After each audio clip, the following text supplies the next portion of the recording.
Good evening and welcome. We are going to wait just a few more moments as folks are being admitted into the webinar, but we will get started shortly.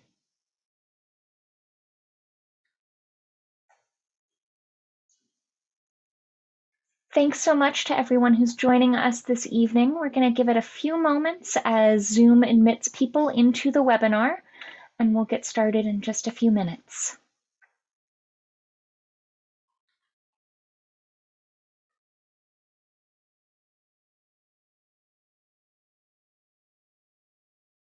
All right, it looks like most of us are in and settled. It's my pleasure to now ask Audra Kelly to come join us on screen and introduce tonight's program. Good evening. I'm Audra Kelly, Hillwood's Director of Interpretation. Our Executive Director, Kate Markert, asked me to share her disappointment not to be here tonight. She is traveling with a group of Hillwood's upper-level members to our founder, Marjorie Post's summer home in the Adirondacks, Camp Topridge. She looks forward to being with us throughout the month for the rest of our Roaring Twenties lecture series. As we begin, I'd like to take a moment to gratefully acknowledge the Nacotch tank, also documented as the Anacostan, Piscataway, and the Pamunkey, the native peoples on whose ancestral lands Hillwood stands, as well as the diverse and vibrant native communities who make their homes near us today. I invite you to join us next month on Tuesday, November 16th, to explore the history of the land on which Hillwood stands with Chief Curator Wilfred Zeisler and Dr. Elizabeth Rule, a professor of critical race, gender, and culture studies at American University and an enrolled citizen of the Chickasaw Nation. Tonight, we'll dive into the stories from Roaring Twenties, the life and style of Marjorie Merriweather Post, one of the two exhibitions on view at Hillwood until early January. The second being the incredible outdoor sculptures of Christine Mays, Rich Soil. I hope many of you have seen the exhibitions, and I invite you all to plan your next visit today. We're open Tuesday through Sunday, 10 to 5. Members enjoy regular admission in addition to discounts in the shop, cafe, and free access to most virtual programs. I'm so grateful to those who are already members and invite those of you who have not yet joined to do so today. A link to learn more about membership will be in the chat. October is an exciting month at Hillwood. We'll gather virtually each week to explore themes related to the Roaring Twenties. Next week, we look at the Harlem Renaissance with Robert O'Mealy, Director of Columbia University's Jazz Studies program, and Zora Neale Hurston, Professor of English. On October 21st, we hear from Stephen Harrison, curator of the 2017 exhibition, The Jazz Age, American Style in the 1920s. And the following week, Valerie Steele, director of the Museum of the Fashion Institute of Technology, closes out the series with a lecture focusing on Paris fashion in the 1920s. Of course, the fall gardens are glorious here, and we look forward to welcoming our four-legged friends for Spooky Pooch Halloween celebration, including a surprisingly competitive dog costume competition on Saturday, October 23rd. It's now my pleasure to introduce tonight's lecture, Ethereal Frocks and Two Perfectly Matched Strings of Pearls, Marjorie Post and her fashionable daughters in the Roaring Twenties. A few reminders about Zoom. Please make yourself comfortable. Your cameras and microphones are turned off, but we still want to hear from you. Please say hello in the chat and share questions using the Q&A module as they cross your mind. Our moderator will make sure we get to as many as possible at the end. I would like now to introduce tonight's speaker. Megan Martinelli joined Hillwood as the Assistant Curator of Apparel, Jewelry, and Accessories in January 2018. Since then, she has been the lead curator for 2019's Mid-Century Master, the photography of Alfred Eisenstadt, and this year's Roaring Twenties. The Life and Style of Marjorie Merriweather Post. Prior to Hillwood, Megan was a research assistant at the Metropolitan Museum of Art's Costume Institute, where she assisted with exhibitions including China Through the Looking Glass and Manus Ex Machina, Fashion in an Age of Technology.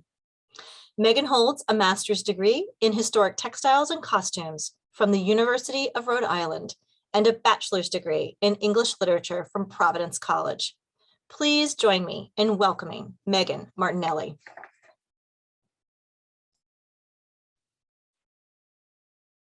Thank you so much, Audra. Hello, everyone at home. Thanks for joining me tonight to look at fashion beyond our collection here at Hillwood and extending to the lives of Marjorie Merriweather Post and her daughters during the 1920s. I'm so delighted to be here tonight and to have an opportunity to share some of my findings that came to the surface as I was researching for our special exhibition, Roaring Twenties, that's on view now.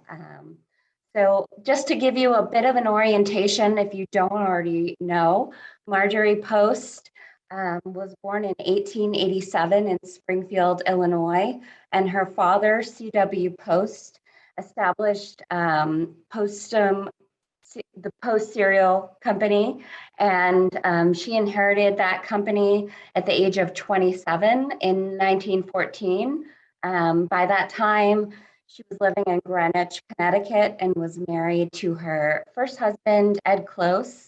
And by 1915, she would have rented a mansion in New York City on Fifth Avenue and 92nd Street. She purchased it the following year, and eventually that mansion would become an apartment building during the 1920s, which was more fashionable in that period. So during this lecture, we'll be focusing on her life and her fashion that's not necessarily represented in Hillwood's collection today. Evidence of her style in the period is traced through press clippings, photos, and other paper ephemera from the period. And we'll also focus on the fashionable lives of her two older daughters. Adelaide Close Riggs, born in 1908, and her younger sister Eleanor Close Barzan, who was born the year after in 1909. These two daughters grew up in Greenwich, Connecticut before moving to New York with their mother in 1915. And so then their life kind of centered around New York City and going out to the country estate that Marjorie Post owned, the original Hillwood on Long Island. And they also frequently traveled to Palm Beach. Of course, in 1927, Marjorie Post would build Mar-a-Lago with her second husband, E.F. Hutton. So that served as a backdrop for many of the stories that I'll be sharing today. Just a moment. So as I mentioned, these are many pieces that were not saved that I'll be discussing. A costume collection is always an interesting place to learn about the history of a family and to trace fashion through a certain time period. But sometimes we're fortunate to have documentation of apparel and ensembles that were worn for other occasions like sporting events or to the beach or daily wear. Oftentimes you find yourself saving more sentimental pieces. Formal gown, a wedding dress is another example, and those are well represented in Hillwood's collection of 175 pieces. But tonight we'll be looking more specifically at some moments in fashion that the Post women embodied through everyday dress and some other formal occasions that aren't necessarily documented with extant objects. So the quality of images might vary because some of them come from clippings. Others derive from Post scrapbooks. She was an ardent scrapbooker, and if you've been to Hillwood in person, you might notice from looking at the walls of the mansion that some of the spaces are almost like decorated as if they were scrapbooks. She loved to surround herself with images and moments from the past. So this material is rich with information about this topic.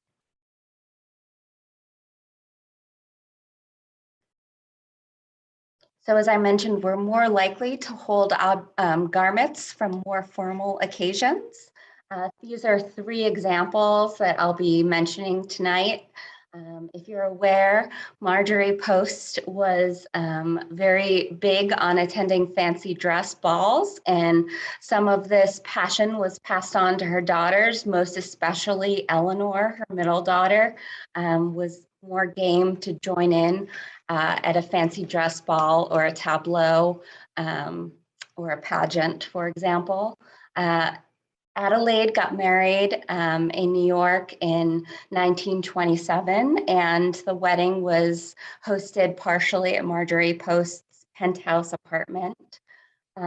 So that will be another wonderful moment of formal fashion to explore.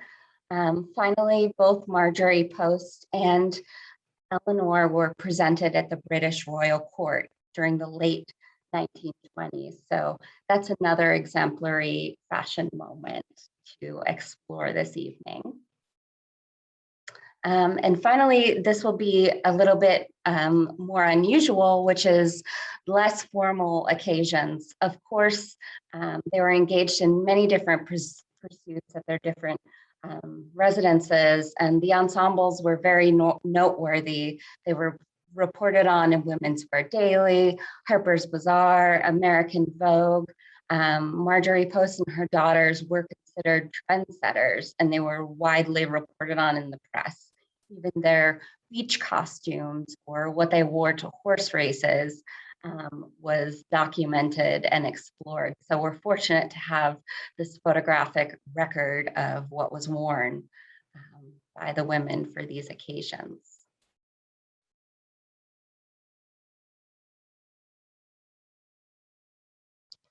So in 1923, Marjorie Post commissioned these very beautiful portraits of herself with Adelaide and Eleanor in the gardens of the original Hillwood on Long Island.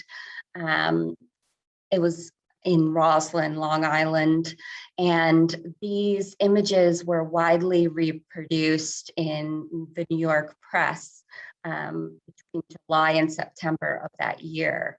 We do not, unfortunately, have these ensembles in the collection, but Post was a client of the British American designer Lucille during this period, and we do have several pieces in the collection from her, and some of them even match Adelaide and Eleanor's ensembles, even match and coordinate with their mothers.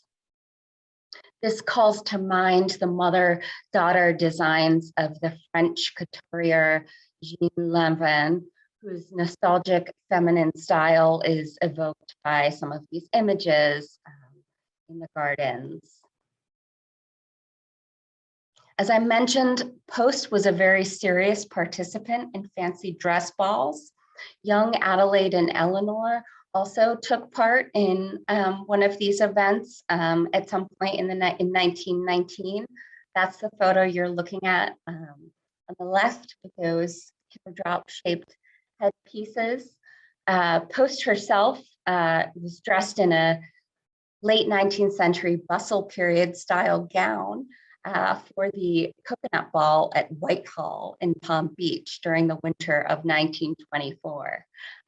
One important thing to think about with Post's fancy dress costumes is that she wore them repeatedly and would change up jewelry or accessories. She had favorites, and she would wear them at different occasions. And another interesting trademark of her fancy dress costumes is that she would often have something original from her wardrobe reworked or reincorporated into a costume for a ball.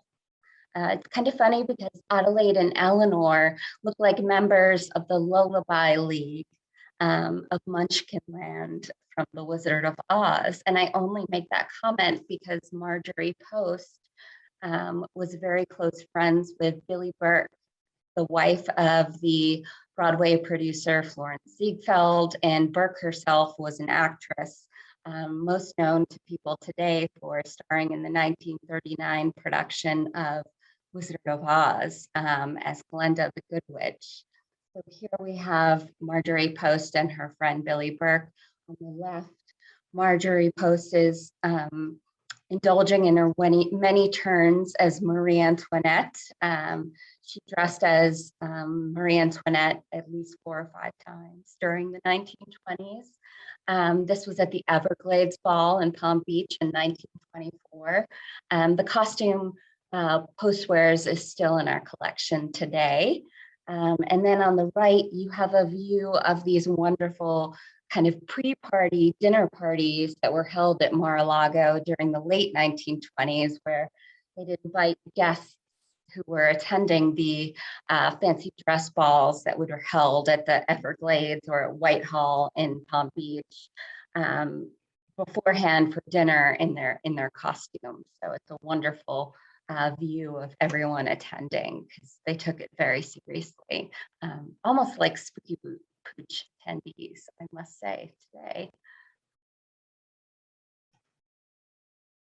So Eleanor was a more willing participant in these fancy dress balls over time. We have lots of evidence of her taking a turn in costumes. She is Little Bo Peep in 1928 at the Everglades Ball in Palm Beach that winter. And again, Eleanor and Marjorie Post are in 18th century dress for the Beaux-Arts Ball in New York in January of 1929. And we still have the bodice from that collection from that costume in our collection. Unfortunately, we do not have the very long train and skirt that's visible here.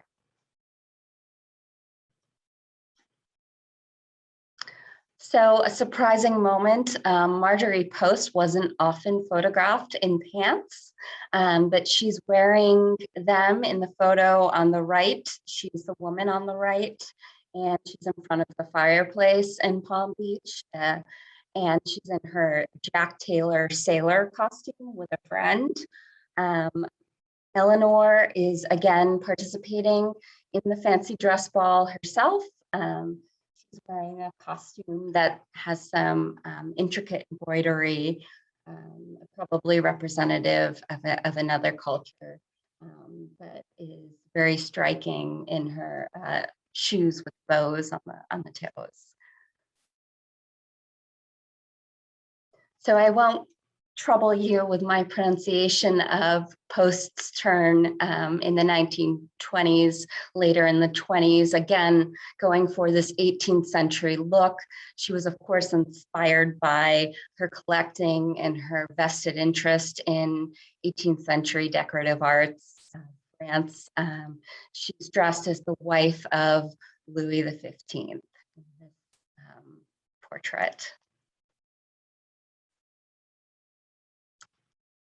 In January of 1928, Eleanor on the left was crowned the most popular debutante at an ice skating themed winter carnival in New York City.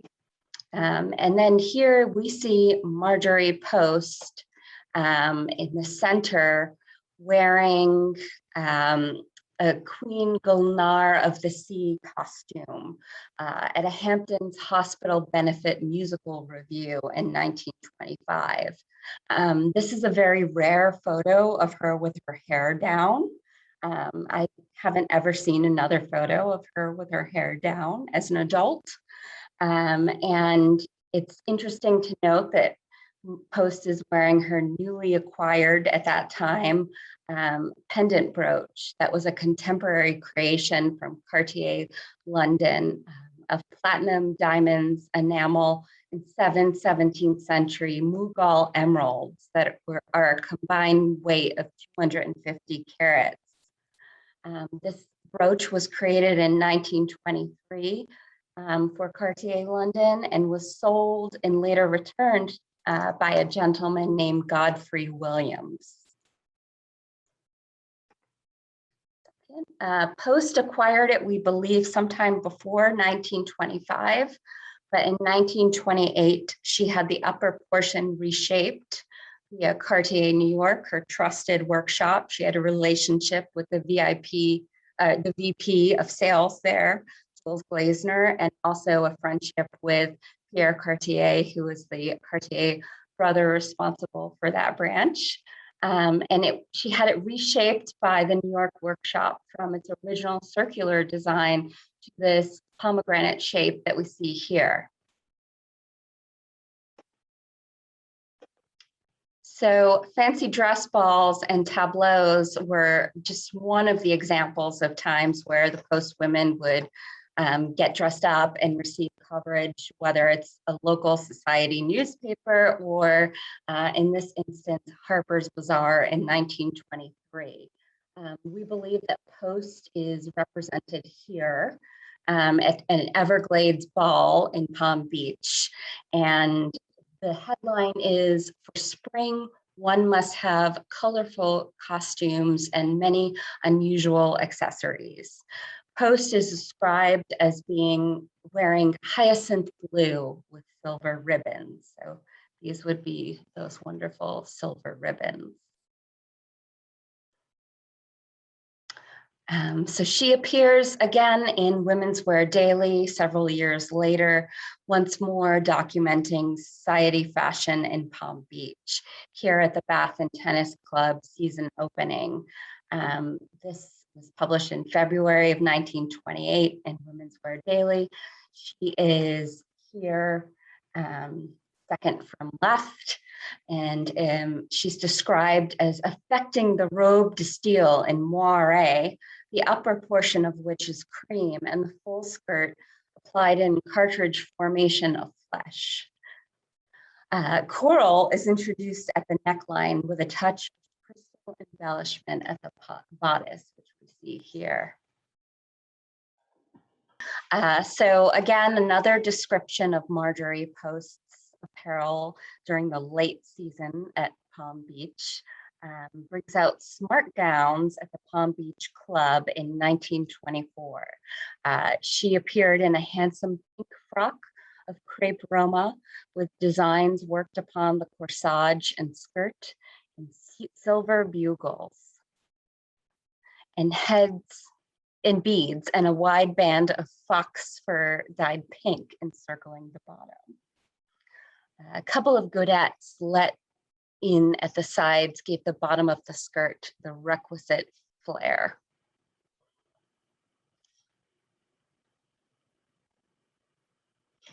So of course, we'll be going through debutante balls, and actually we're fortunate that that's very well represented in our collection at Hillwood, unlike some of these other pieces that we only have photos of or we only have descriptions of.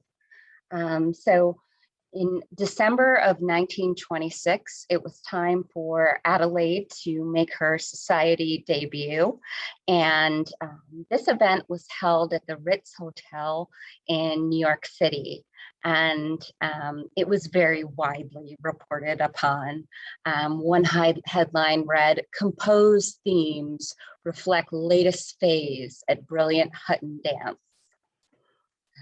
So we have Marjorie Post's red ruby velvet gown that she wore as the mother of the debutante on the right of the screen. And then at the moment we have Adelaide's gown, which we believe has had its sable trim removed from it, but originally would have had a fur trim at the bottom per the image of Adelaide in Women's Wear Daily. From 1926. You can see Adelaide right here. Unfortunately, Marjorie Post herself is not represented, but this pannier velvet gown that Adelaide wore, and she's wearing it again here in the photo of herself at the announcing her debut in the press, had antique lace at the neckline and also trimming the skirt. And Marjorie Post was a major antique lace collector. So it's lovely that Adelaide represented this passion through her debutante gown. And the gown came from Bergdorf Goodman, which had a custom salon. So it's functioning much like some of the other specialty shops in New York City that Marjorie Post was shopping at the time. And Marjorie Post's velvet gown also came from Bergdorf Goodman. Here's a very nice description of what both of them looked like from Women's Wear Daily. Mrs. Hutton's gown of ruby velvet was extremely simple, with a bloused line achieved at one side only by a panel drape in one, with a panel of the skirt, forming an uneven hemline. Two narrow bands of strass and ruby beading were poised at the top of the hips. She wore 3 priceless necklaces of pearls with enormous diamond clasps, and as a dress ornamentation on one shoulder, she placed a corsage ornament of diamonds with festoons of the diamonds falling over the arm. Miss Hutton's dress of white pagne velvet had a slightly fitted bodice with a shallow inset of lace at the neckline in yoke effect. The skirt, circular at the sides, was banded in sable, which accented the slit at the left side of the waistline and was filled with lace. As for the decor, it's reported it happened during Christmas week. So the stairway and gallery of the Ritz were elaborately decorated with greens, poinsettias, and frosted trees that glittered like a crystal hedge all the way up to the ballroom. At each side of the entrance to the dining room were huge illuminated Christmas trees, and the same decorations were carried out in the ballroom.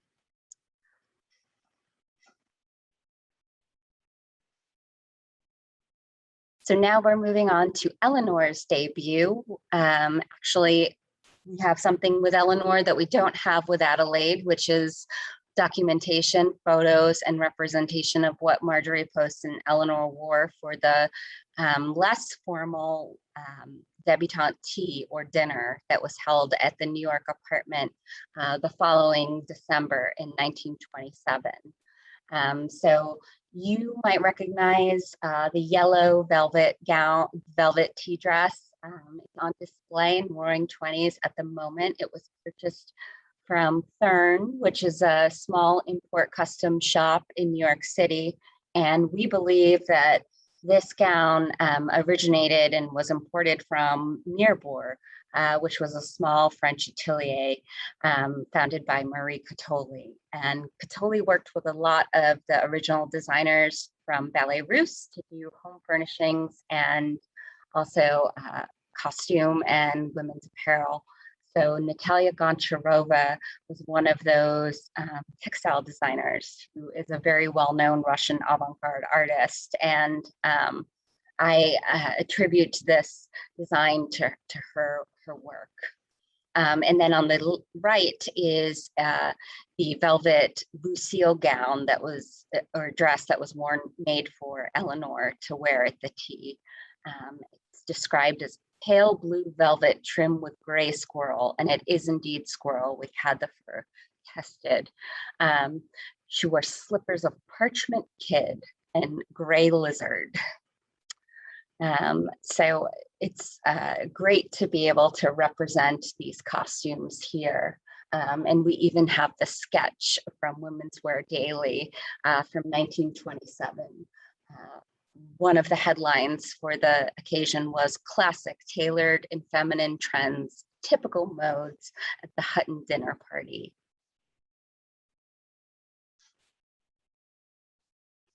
So for the actual debut ball, also held at the Ritz, and again in December, the week of Christmas, the headline was "Picturesque frocks and longer skirts prevail at brilliant Hutton Ball at the Ritz." It was also featured in Vogue's column as seen by her in February of 1928. So even by later in the winter, they were still discussing this event. And Marjorie Post's ensemble that was worn for the occasion is on the left of the slide. And that's also in our Roaring Twenties exhibition. That was made for her custom from Madame Francis, which is another boutique in New York that was known for importing French couture, copying French couture, and creating custom pieces and working very closely with a very elite clientele. It wasn't just normal, ready to wear, or you know, it had a little bit more of a panache to it. And then the best thing about this ensemble is how the applique leaves inside the cape are visible as she opens her arm. You can see Marjorie Post just behind Eleanor in this Women's Wear Daily sketch. She's got her, it's rabbit fur trim cape just relaxed over her shoulders in a very dramatic way. And of course, Eleanor wore this robe de style gown made for her by Lucille, again, and continuing to be a favorite of the Post family. Overall, for formal evening occasions, they skewed more nostalgic, choosing the robe de style silhouettes and working with designers like Lucille and Madame Francis, who kind of embodied this femininity that we're seeing here. And just a bit of a note on the decor. The set design essentially was done by Joseph Urban, who had worked with the Metropolitan Opera as a set designer, as well as being one of the architects for Mar-a-Lago when it was built in 1927, earlier that year. So his design for the Ritz Ballroom is in the collection of the Rare Book and Manuscript Library at Columbia University. And as you see, there's a lot of inspiration from Japanese landscapes. And I'll read you this description of what it looked like. Mrs.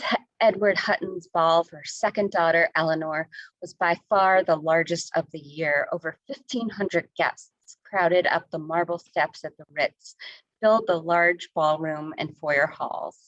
The decorations were unusually beautiful, combining silvered leaves and pink begonias. The ballroom was completely draped in cloth of silver, which we see in the actual photo on the right, with a pattern of cherry trees showing through.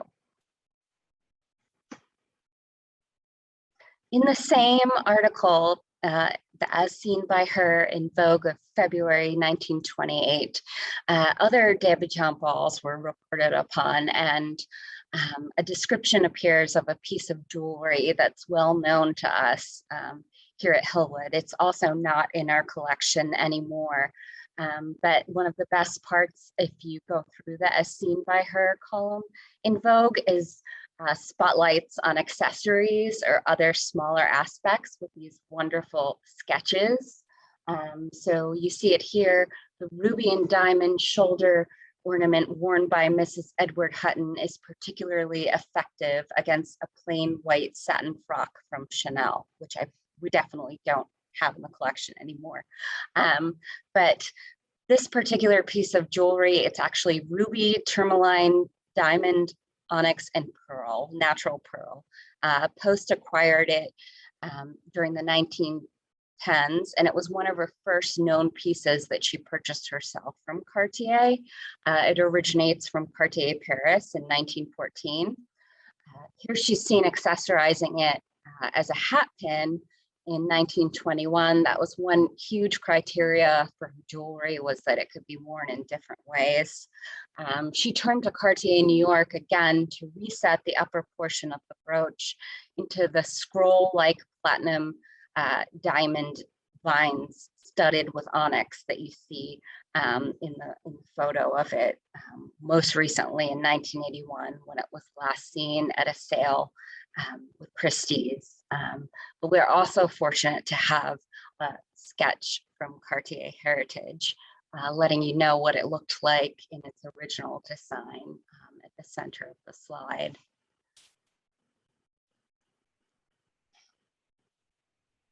Moving on to weddings.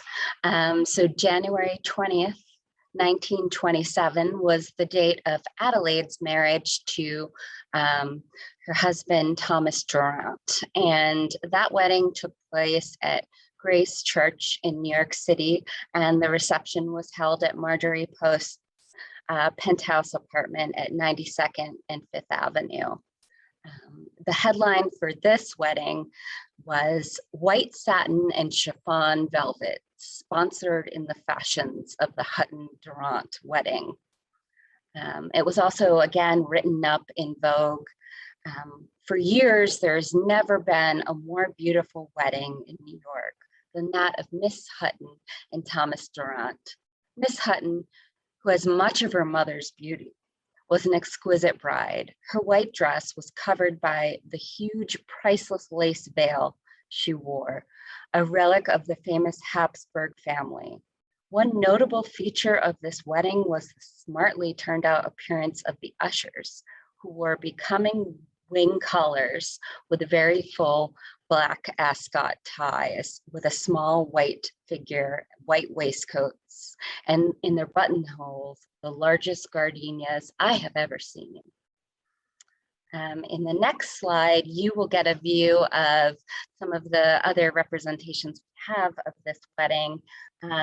Here's the invitation that was sent out that was preserved in the scrapbook. The cloche and the J. Slater shoes that Marjorie Post wore on the occasion as mother of the bride. It was a morning and afternoon wedding, so she wore more day wear. She's wearing a kind of bell-shaped sleeve velvet dress from Bergdorf Goodman, and she's also accessorizing that with a brooch at the middle there.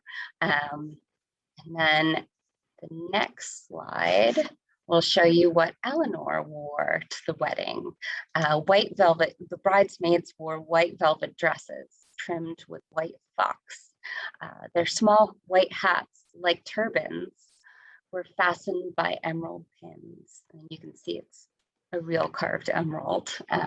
And unfortunately, we don't have the bridesmaid dress in the collection, but we do have Eleanor's dress that's trimmed with beautiful metallic orange blossoms in our collection still today. And I love that it still has a very full train, but is the same height, normal hem length for the 1920s.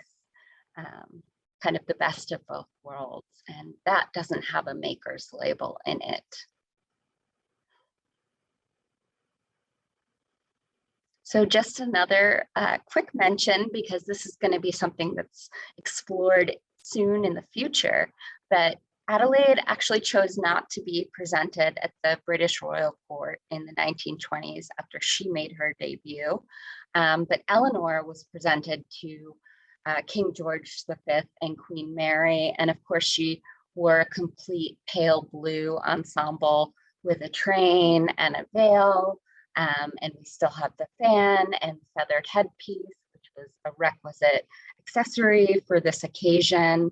And then the following year, Marjorie Post herself was presented to King George V and Queen Mary in 1929, and she wears beaded bright green, almost a similar color to the gown she wore for Eleanor's debut for that event. And that was previously attributed to Kellisser, but I now believe it can be attributed to the French couturier Jenny. So stay tuned to learn more about that research. Other important occasions that were noteworthy and fashion publication worthy were attendance at the opera. This Harper's Bazaar sketch features Marjorie Post sitting down with a huge ostrich fan and this wonderful circlet diadem at her brow. And this is the only time I've seen her wearing something with leaves around her head. But in our collection, we have this portrait of her with a diamond chain as a headband. But I wanted to include it because the description and the sketches are both wonderful. It reads, Mrs. Edward F. Hutton carried with her white satin gown a fan of dark blue ostrich lined with white plumes, and wore a garland of blue velvet leaves in her hair. So perhaps they weren't diamonds, but still just as stunning. So the Hutton family's comings and goings, especially to the opera, were very regularly documented. And as you see, the opera, the Metropolitan Opera season usually started in November. So a fur, something with fur was a major requirement, especially in the 1920s. So here's Marjorie Post arriving with Eleanor, and again, here's Adelaide, perhaps not going to the opera with her husband, walking the streets of New York City, but of course she has her fox fur stole. And then again, Marjorie Post wearing a very similar style of coat to Adelaide. It could also be the same coat. They did share pieces of clothing, I found a few years later with some friends, also again, arriving at the opera. So the thing that I most appreciate about some of these shots of society coming and going is that they're a bit candid. They're not the staged red carpet photos that we see today on Instagram. They're a little bit, there's movement to them. They're in a rush. They're going to this wonderful event and they're clutching their handbags, and the fur is moving with their step. So there's a photo of Marjorie Post and her husband, E.F. Hutton, at the opera season opening in 1926. And for that occasion, the picture is on the left of the slide here. She wears a robe de steel of black velvet with long ropes of pearls, always, a pearl hair ornament, and a yellow feather fan, which we can't quite see, but, oh yes, we can. And then a center photo, again, of Eleanor arriving at the opera with a velvet fur-trimmed cape in her hands. And then finally, her attending the very elite, well-known restaurant Pier, wearing ermine in a shorter evening wrap, again in Women's Wear Daily in 1928. I found that overall, the representation of Eleanor during her season of debut is very rich. So it's easy to find occasions of her fashion being documented during this time period, which is exciting. So we have, again, just the idea of travel, moving around. There's a picture of the whole family, including E.F. Hutton at the top of the slide in 1924. They're just arriving back in New York via the Berengaria ship with the Cunard line. And again, you see everybody has a fur trim collar, and E.F. Hutton himself was noted in the society pages as one of the best dressed men in society. Mr. E.F. Hutton has recently followed the fashion of T. Sulphurn Tallier in the matter of white or yellow linen waistcoats. Another occasion where the Post women were frequently documented, and Marjorie Post is on the left of this photo, is the Easter parade in April in New York City. So again, another time to bring out fur and to be seen wearing cloches. And again, the fur doesn't survive very well. And particularly here at Hillwood, we don't have many in the collection. So we're absolutely grateful for an opportunity to discuss the Post women's indulging in fur. They preferred Revillion fur. So again, we have more Easter season furs, and Adelaide was even sketched for women's wear daily in her cocoon-shaped coat with a fur collar here. And in this photo, she's seen with a fur stole draped around her shoulder. Adelaide's here with a beribboned cloche, and again, just more fur. Adelaide's interests were a little different from Eleanor's. She bred dogs, show dogs, and was involved in horse racing and was an accomplished sportswoman. So for her portraits, she's seen in simple day wear with her dog in the late 1920s.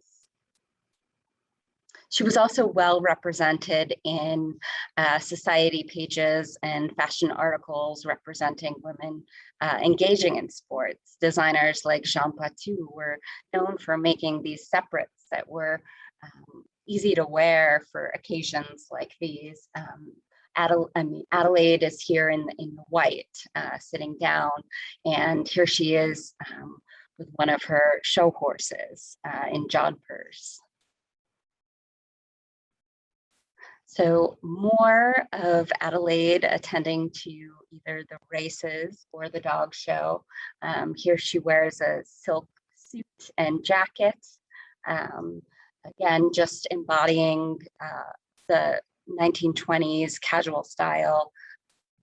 This type of fashion is just not represented. It didn't have the sentimental value perhaps that some of the formal clothing from the period in the collection do. So that's why it's less represented in the collection today. But nevertheless, it's definitely a moment of fashion. Adelaide, again, at various events in the center, she's even wearing trousers. She's with a well-known amateur rider at Belmont, or she's at a steeplechase. Meadowbrook, all of those occasions were wonderful moments for Adelaide to shine in her own style. And of course, Marjorie Post herself had a great approach to day wear and suits. She's seen in the April issue of Vogue in 1928 wearing a pleated day skirt, and you see the same photo reproduced on the left of this slide. Under the headline features, smart women sponsor pleats, prints, and brims. Mrs. E.F. Hutton, the former Miss Marjorie Post of New York, also finds the two-piece frock very becoming and completes her costume with a hat that has a ribbon-bound brim. So in the center is a sketch of a similar ensemble. And of course, again, she repeats the theme wearing a jacket that matches the skirt underneath with the lining. So just looking very neat for these occasions. The next photo is a group shot, again, a variation on the same theme. Marjorie Post was very, very conscious of her exposure to the sun. So the 1920s was a wonderful time for her in fashion because she was able to protect her face with these wide brimmed hats that you see here.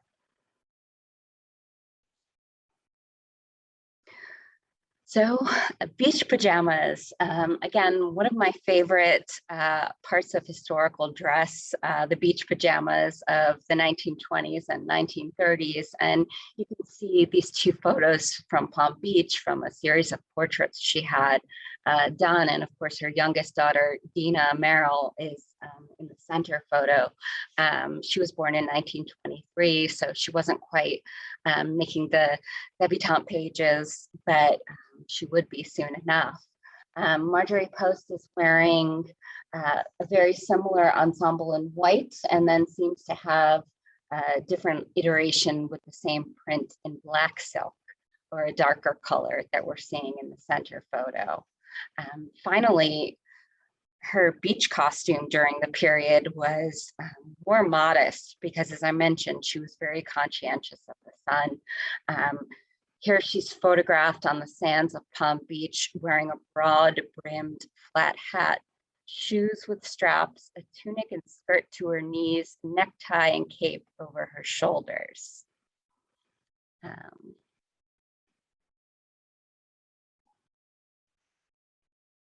So a few more incredible beach photos. A Vogue issue from 1926 describes the new fad, which was the private beach club. Marjorie Post and E.F. Hutton were original founders of the Bath and Tennis Club. And when they became tired of being on the beach in their wonderful prints, and again, this wonderful portrait of her with the fur on the beach, they were able to escape on the yacht. Back then it was known as the Hussar. It would later be renamed the Sea Cloud. And Vogue writes about her life on the Sea Cloud or Hussar as well. In 1927, it's described as a floating palace in an As Seen by Her column of Vogue. The yacht is probably the most luxuriously appointed floating palace in existence. For not only is she constructed in the most expensive manner, but her equipment of antique furniture, tapestries, and paintings would be elaborate enough for a Fifth Avenue apartment. All of these yachts have crossed the ocean many times, and the Huttons spent this summer on the Hussar cruising in the Mediterranean. So, with that in mind, here is my final slide, which is a photo of Marjorie Post completely ensconced on the yacht, receiving the tray of goodies. And I want to say thank you for sailing along. I'm sure this was a whirlwind presentation with the requisite technical difficulties, but I hope you enjoyed it as much as I love the opportunity to delve deeper and to explore some further stories of objects in our collection. And I certainly hope you'll have time to come see Roaring Twenties before we close in January.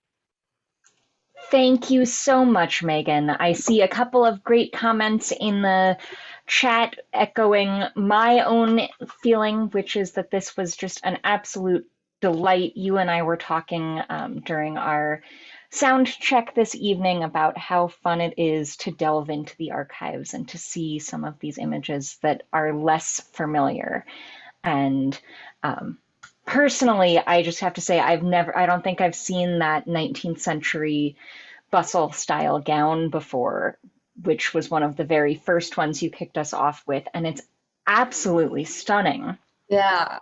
I mean, that's the best part is of looking at her fancy dress costumes, because you get to see her interest in history and her interest in clothing, collecting through her clothing, having an opportunity to wear these wonderful pieces inspired by history. And I think that carries on too for her formal wear.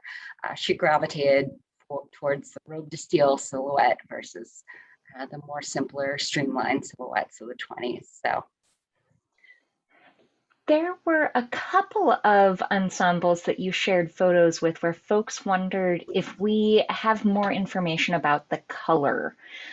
Particularly that bustle dress was one of them, as was the polka dotted ensemble. Okay, so the polka dotted ensemble, I think it was at the beginning. Yes. With the mask. Yes. Wish I knew more about that. She did attend a Harlequin fancy dress ball, and because the person who's with her in that image from our scrapbook is not visible, I only just assumed that that was one of the Post women. Let me go back to it so that I can really tell you what I think, and that's very far back. It is. I think it might have been slide 3. We got a bevy of questions. I think you had us all hooked from the get-go. That's a great one. So this is one of her friends, because the face is familiar to me, but I haven't been able to identify her yet. I believe this is possibly Marjorie Post or one of her daughters, but again, we don't know. She's got this goofy mask on. And I included it because they were attending a lot of Harlequin themed or masquerade style events and fancy dress balls. This was just after the time of Marchesa Casati, who was known in Europe for her own wild and lavish costume and fancy dress balls. So unfortunately, I don't have as much information about that that I would love to have more. So I'm very sorry, but I also could not put it this close to Halloween in the intro slide. I love that. And I also personally, I think it's always so exciting to share both when you make new discoveries, like the new attribution for that court dress to Jenny. Janine? Yeah, Jenny. Jenny. We got, but also that there are still mysteries to unfold for the next generation of scholars, or perhaps for all of us to wonder. We got a couple of questions about that scholarship and preservation aspect, including questions about whether shoes survived, how stable those can be. For example, you mentioned that the fur is really hard to conserve, as well as some questions about how you conserve silk or other delicate clothing that is now a century old. So the fur dries out because it's essentially skin with hair on it. So it needs to be in a cool climate, a cold storage essentially. We were never set up for that, so that's why we don't have a lot of that. Also, I think that over time, fur tends to be an heirloom piece still, even though it's difficult to keep vibrant and fresh. So there's also the chance that a lot of it was given to family members, and that's why it's not as well represented in the collection.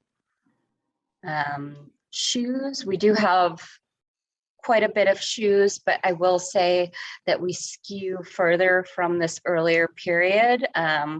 We have less than, I'd say, 10 or 15 from this time period particularly, or earlier. And then we have what is known as her rainbow of shoes from the 50s. The bobs. Yes. So we do have a better representation later of her footwear, but we do have Adelaide's wedding shoes, which are pretty incredible. Silk satin from Shoecraft in New York, and they have little wax orange blossom on each toe, actually. So I was just looking at those the other day. That sounds amazing. Yeah. Mary Slimp, when we were talking about the squirrel fur trimmed dress, pointed out that squirrel, at least from the 21st century, seems like an interesting choice. And I appreciate Mary's diplomacy as always. But Mary asked whether that's something that was popular for trim, because it would never cross my mind as something we'd rely on. Yeah, actually, this is the only occasion where I've personally ever seen squirrel fur in a collection. But Lucille was the designer for the dress, and Lucille is known for using some unique materials. In the Roaring Twenties exhibition, we have a day wedding dress that Marjorie Post wore to marry E.F. Hutton in 1920, and that's a piña cloth, which is unusual in the Western market in the 1920s. So, and a nightmare to conserve. Right. Yeah. That's a great story and about that. But she did work with unusual materials, and I have an interesting perspective on squirrels throughout history. They were actually kind of luxury pets in the 18th century, and it was fashionable to have your portrait painted with your pet squirrel, for example. So perhaps that kind of harkens back to that time period, and they were less pesky or common, banal as we have come to look at them now. I guess that explains why there are a lot of tourists who love seeing all of the squirrels here Mm-hmm. in the district. Um, that's a great perspective. Thank you. Mm-hmm. Along those same lines, Karen asked how unusual it was for someone of Marjorie Post's ilk, Post or others of her social class, to shop in an off the rack store rather than Oh, having okay. everything custom made. So actually, I guess I wasn't clear on that. So no, she did not shop in an off-the-rack store ever. So Bergdorf Goodman, for example, at that time had started as a specialty shop, importing French couture that would then be customized to fit the client's needs, or making something special for the client, whether that was inspired by or copied from couture or not. So she was never just walking in and grabbing a gown. Even later in life, that wasn't something she practiced. She was very traditional in that regard. But a thing to point out that has always been something that's been percolating in my mind is the lack of actual French couture labels in the collection, and connecting us more to these specialty shops or smaller custom ateliers. I think that it had a lot to do with convenience, and the idea that when she was abroad in Europe, she maybe didn't necessarily want to spend her time shopping and going to fittings. That's just my own postulation. Further to be researched for sure, but I love that. We've got a couple of questions asking if you can point folks in the direction of some additional resources, some books. Faith Chrisley specifically talked about some of the fashions that might not have survived, and I'm assuming that's not just Marjorie Post pieces, but things from the 1920s that would have been harder to conserve, or other resources, your go-to tome as you were writing the exhibition. Oh, okay. Well, I use a lot of sources. Hello, Faith. We were on the Costume Society of America New England Region Board together.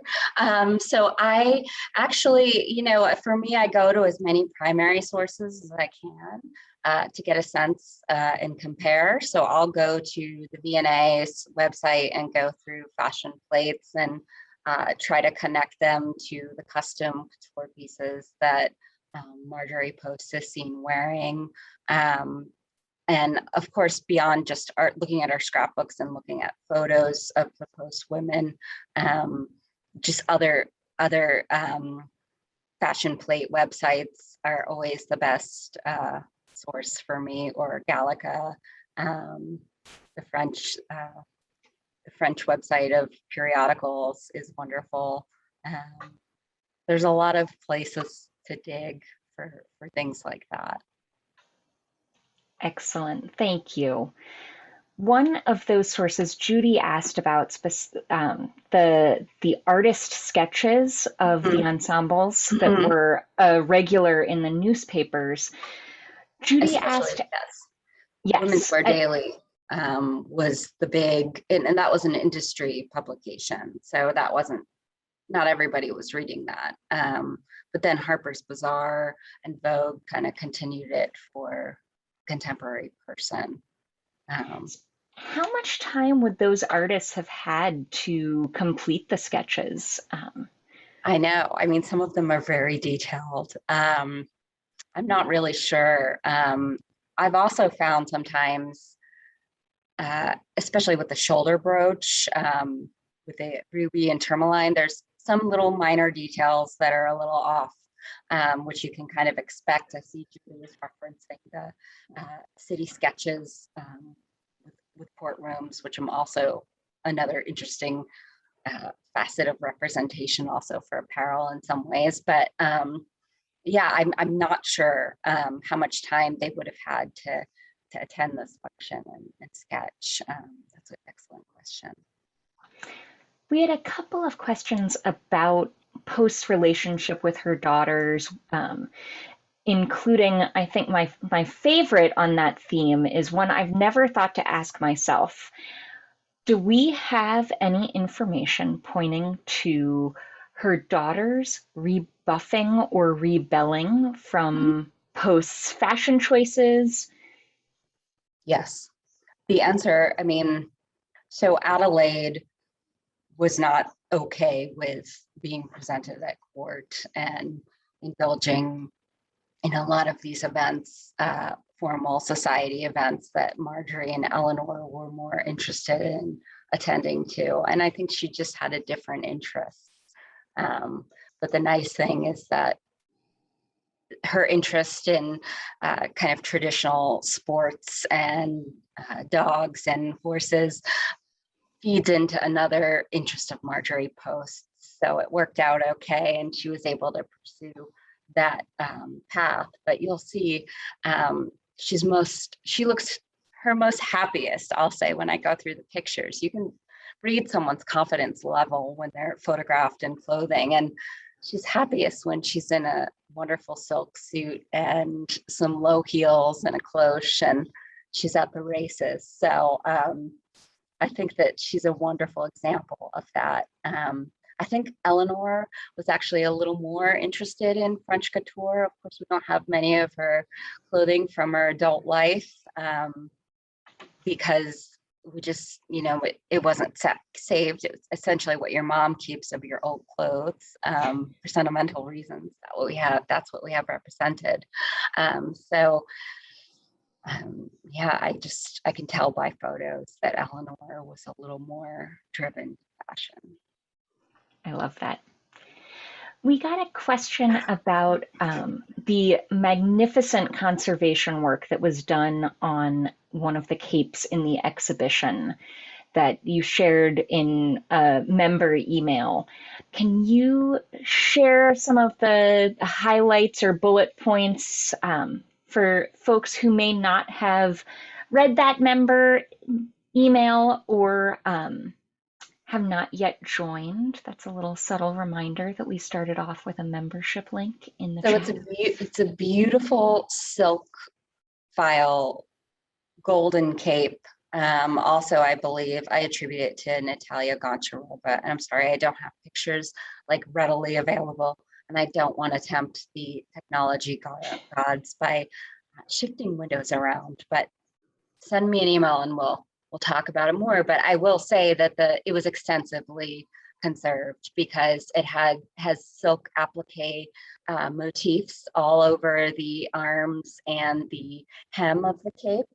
And the silk over time, especially if it's been treated with a mineral to give it weight and luster, starts to break down and essentially shatter like glass. And that's what was happening to this cape. So 2 conservators turned the project down until we finally found someone who was willing to take the project on. And we are so grateful. That conservator humidified the cape to reintroduce moisture to the fibers to make them stronger, and then painstakingly did infills of silk that he custom dyed to match the shattered or pieces where the silk had just completely flaked off, essentially. It's an incredible project. So if you have a chance to come to Hillwood and see it in real life, I recommend it. We also are doing extensive photography of it because I'm not so sure when I'm going to advise that goes on a mannequin form again because of its fragility. But and it's hard to be out on display for 6 months. It needs a rest. At least a minimum of 5 years but sometimes more. Yeah.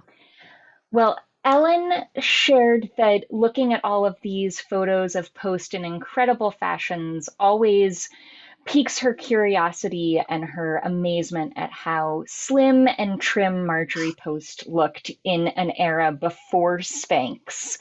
And I love she adds to that question that she wonders a little bit about exercise, her diet, and her underwear. And I'll say we'll put that on a to-do list for Megan and think about if there's a moment where we can dive deeper into the work behind the fashion Yeah. for Well, Marjorie Post. I'm happy to share right now that she was never someone who was liberated from a corset. She was a corset and girdle woman for her whole life. So, all right. Well, and I'm going to close us out with one final softball question. And before I turn that back to Megan, I just want to quickly thank all of you for joining us this evening. It's been a fabulous way to kick off an exciting month with 4 amazing lectures on the Roaring Twenties life and style of Marjorie Merriweather Post. We could not be more excited to spend the rest of October celebrating these. For those of you who are in the DC area, I do hope that you'll come and visit us soon. Our website has more information about upcoming programs. Tell your friends, bring folks over to see that incredible cape. And my final question for you tonight, Megan, is Rick asked if we could go back to those 2 perfectly matched strings of pearls. so Are that they was still in the collection? No. We have our pearl, there's a dearth of pearls in the collection, and I go into the whole story of her pearls and the long ropes of pearls that natural pearls that were disassembled after the 1920s